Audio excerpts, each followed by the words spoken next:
Every relationship we build as adults carries a cause of our childhood. The way we were loved or unloved shape the way we connect, trust, and open up. If you've ever wondered why love feels hard or why trust feels fragile, the answer often lies in our earliest years. The good news: healing is possible. Welcome back to Mindful Insights. Today, let's talk about how childhood wounds shape your relationships and how you can finally break free and create the love you deserve. How childhood shapes attachment styles. Our childhood experiences form what psychologists call attachment styles. If you grew up feeling safe and nurtured, you are more likely to develop a secure attachment, trusting, open, and balanced in love. But if love was inconsistent, you may feel anxious, always seeking reassurance, fearing abandonment. If love felt unsafe, you may lean avoidant, keeping walls up, fearing vulnerability. And sometimes childhood brings both extremes, leading to a disorganized style, longing for closeness but fearing it at the same time. These attachment patterns aren't destiny, but they explain why we sometimes repeat painful relationship cycles without even realizing it. Section 2: Common childhood wounds that impact love and trust.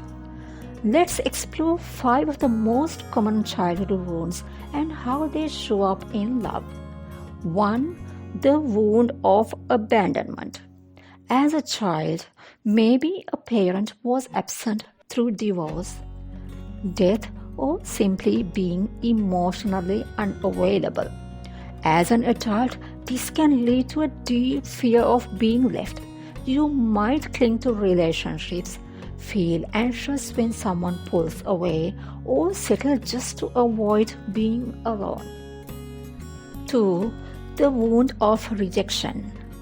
Rejection often starts when a child's feelings, needs, or personality are dismissed or criticized. Later in life, this manifests as low self-worth, hypersensitivity to criticism, or people-pleasing behavior aimed at gaining acceptance. In love, you might fear expressing your actual needs, while they will push someone away. 3. The wound of neglect. Maybe your caregivers provided food and shelter, but lacked warmth, encouragement, or emotional presence. As an adult, this can create emotional numbness, difficulty trusting others to care for you, or a strong over-independence like, "I don't need anyone." In relationships, intimacy might feel overwhelming, or you might attract emotionally unavailable partners. 4. The wound of criticism and shame.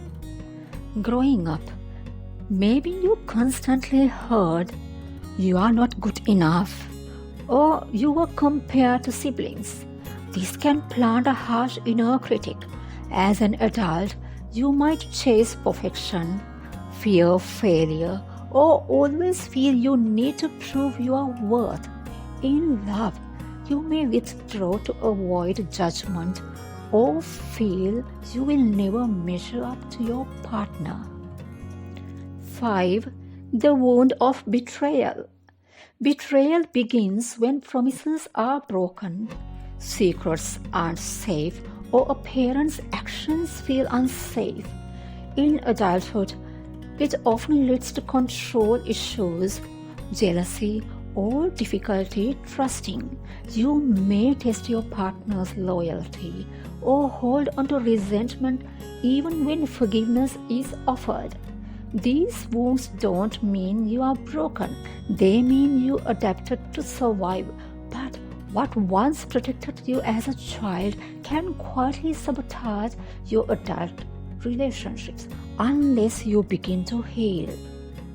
Section 3: Practical Steps and Healing Practices.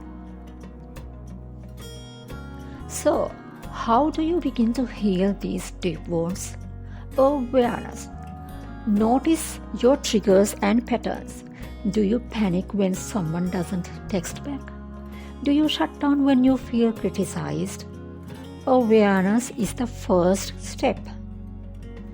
Inner child work. Reconnect with the younger version of you through journaling, guided meditations, or therapy. Offer that child the love and safety they didn't get. Healthy boundaries.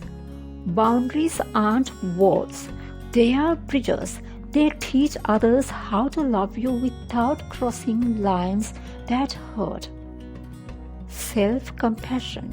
Replace the voice of shame with kindness. When you hear, "I am not enough," practice saying, "I am learning. I am worthy. I am healing." Therapeutic support. Trauma-informed therapy, EMDR, or support groups can help process wounds you can't face alone. Mind-body practices, meditation, breath work, and even somatic movement help release old emotional patterns stored in your body. Healing isn't about erasing your story. It is about reclaiming your power to write a new one. You have the strength and the tools to take control of your healing journey and shape your own narrative. You are not defined by the wounds of your past. You are determined by your courage to heal, to grow, and to choose love again. The child within you deserves peace, and the adult in you deserves a love that feels safe and whole. Remember, healing is not about changing your past. It is about rewriting the ending, and the pen is in your hands. Thanks for watching. See you in the following video. Take care.